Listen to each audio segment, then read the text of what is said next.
हरि ओम। मंगलम भगवान विष्णु मंगलम गरुड़ध्वजा मंगला पुंडरीकाक्षो मंगलायतनो हरि। बोलो विष्णु भगवान की जय। वैशाख मास महात्म 7वां अध्याय। सुखदेव कहते हैं, परमात्मा भगवान नारायण 4 भुजाओं से सुशोभित थे। उन्होंने हाथों में शंख, चक्र, गदा और पद्म धारण कर रखे थे। वे पीताम्बर धारण करके वनमाला से विभूषित थे। भगवती लक्ष्मी और एक पार्षद के साथ गरुड़ की पीठ पर विराजमान थे।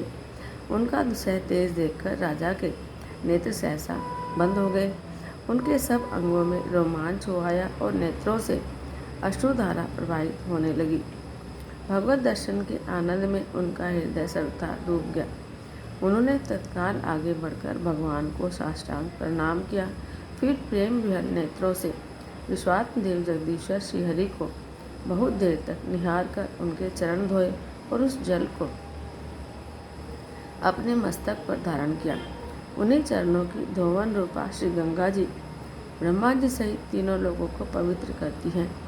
फिर राजा ने महान वैभव से बहुमूल्य वस्त्र, आभूषण और चंदन से हार, धूप, दीप और अमृत के समान नैवेद्य के निवेदन आदि से एवं अपने तन, मन, धन और आत्मा का समर्पण करके अद्वितीय पुराण पुरुष भगवान विष्णु का पूजन किया। पूजा के बाद इस प्रकार स्तुति की, जो निर्गुण, निरंजन और प्रजापतियों के भी अधीश्वर हैं। ब्रह्मा आदि संपूर्ण देवता जिनकी वंदना करते रहते हैं, उन परम पुरुष भगवान श्रीहरि को मैं प्रणाम करता हूँ।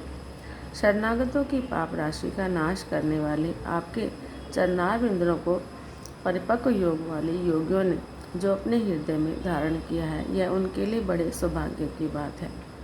बढ़ी हुई भक्ति के द्वारा अपने अंतःकरण और जीव भाव को भी आपके चरणों में ही चढ़ाकर वे योगीजन उन चरणों के चिंतन मात्र से आपके धाम को प्राप्त हुए हैं। चित्र कर्म करने वाले आप स्वतंत्र परमेश्वर को नमस्कार है। साधु पुरुषों पर अनुग्रह करने वाले आप परमात्मा को प्रणाम है। प्रभु, आपकी माया से मोहित होकर मैं स्त्री और धन रूपी विषयों में ही भटकता रहा हूँ। अनर्थ में ही मेरी अर्थ दृष्टि हो गई थी। प्रभु, विश्वमूर्ति, जब जीव पर आप अनंत शक्ति परमेश्वर की कृपा होती है, तभी उसे महापुरुषों का संग प्राप्त होता है, जिससे यह संसार समुद्र गोपद के समान हो जाता है। ईश्वर, जब सत्संग मिलता है, तभी आप में मन और बुद्धि का अनुराग होता है। मेरा समस्त राज्य जो मुझसे छिन गया था, वह भी आपका मुझ पर महान अनुग्रह हुआ है, ऐसा मैं मानता हूँ। मैं न तो राज्य चाहता हूँ, न पुत्र आदि की इच्छा रखता हूँ और न कोष की अभिलाषा करता हूँ, अपितु मुनियों के द्वारा ध्यान करने योग्य जो आपके आराधनीय चरणारविंद हैं, उन्हीं का नित्य सेवन करना चाहता हूँ। देवेश्वर जगन निवास, मुझ पर प्रसन्न होइए, जिससे आपके चरण कमलों की स्मृति बराबर बनी रहे और स्त्री, पुत्र, खजाना और आत्मीय कहे जाने वाले सब पदार्थों में जो मेरी आसक्ति है, वह सदा के लिए दूर हो जाए। भगवान, मेरा मन सदा आपके चरणारविंदों के चिंतन में लगा रहे। मेरी वाणी आपकी दिव्य कथा के निरंतर वर्णन में तत्पर हो। मेरे ये दोनों नेत्र आपके श्री विग्रह के दर्शन में, कान कथा सुनने में और रसना आपके भोग लगाए हुए प्रसाद के आस्वादन में प्रवृत्त हो।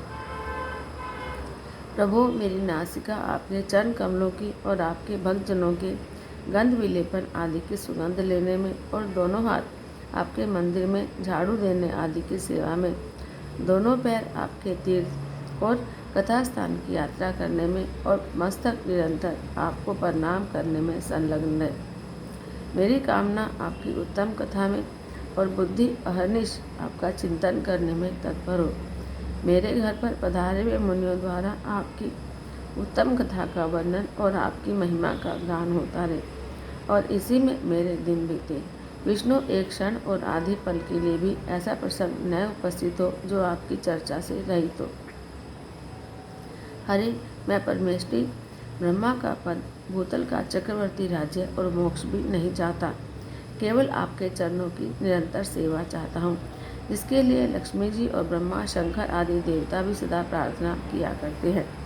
राजा के इस प्रकार स्तुति करने पर कमल नयन भगवान विष्णु ने प्रसन्न हो मेघ के समान गंभीर वाणी में इस प्रकार कहा, राजन, मैं जानता हूँ तुम मेरे श्रेष्ठ भक्त हो, कामना रहित और निष्पाप हो। नरेश्वर, मुझ में तुम्हारी दृढ़ भक्ति हो और अंत में तुम मेरा सायुज्य प्राप्त करो। तुम्हारे द्वारा किए हुए इस स्रोत से इस पृथ्वी पर जो लोग स्तुति करेंगे उनके ऊपर संतुष्ट हो मैं उन्हें भोग और मोक्ष प्रदान करूँगा। यह अक्षय तृतीया इस पृथ्वी पर प्रसिद्ध होगी, जिसमें भोग और मोक्ष प्रदान करने वाला मैं तुम्हारे ऊपर प्रसन्न हुआ। जो मनुष्य इस तिथि को किसी भी बहाने से अथवा स्वभाव से स्नान दान आदि क्रियाएं करते हैं वे मेरे अविनाशी पद को प्राप्त होते हैं। जो मनुष्य पितरों के उद्देश्य से अक्षय तृतीया को श्राद्ध करते हैं उनका किया हुआ वह श्राद्ध अक्षय होता है। इस तिथि में थोड़ा सा भी जो पुण्य किया जाता है उसका फल अक्षय होता है। नृपश्रेष्ठ, जो कुटुंबी ब्राह्मण को गाय दान करता है उसके हाथ में सब संपत्तियों की वर्षा करने वाली भुक्ति और मुक्ति भी आ जाती है। जो बैसाख मास में मैं प्रिय करने वाले धर्मों का अनुष्ठान करता है उसके जन्म, मृत्यु, जरा, भय और पाप को मैं हर लेता हूँ। अनग, यह बैसाख मास मेरे चरण चिंतन की ही भांति ऐसे शास्त्रों पापों को हर लेता है जिनके लिए शास्त्रों में कोई प्रायश्चित नहीं मिलता है। राजा को यह वरदान देकर देवादिदेव भगवान जनार्दन सबके देखते देखते वहीं अंतर्ध्यान हो गए। फिर राजा पुरुषा सदा भगवान में ही मन लगाए हुए उन्हीं की सेवा में तत्पर रहकर इस पृथ्वी का पालन करने लगे। देव दुर्लभ समस्त मनोरथों का उपभोग करके अंत में उन्होंने चक्रधारी भगवान विष्णु का सायुज्य प्राप्त कर लिया। जो इस उत्तम उपाख्यान को सुनते और सुनाते हैं वे सब पापों से मुक्त होकर भगवान विष्णु के परम पद को प्राप्त हो जाते हैं। जय जय श्री हरि, जय जय श्री राधे, जय जय श्री राधे, जय जय श्री राधे।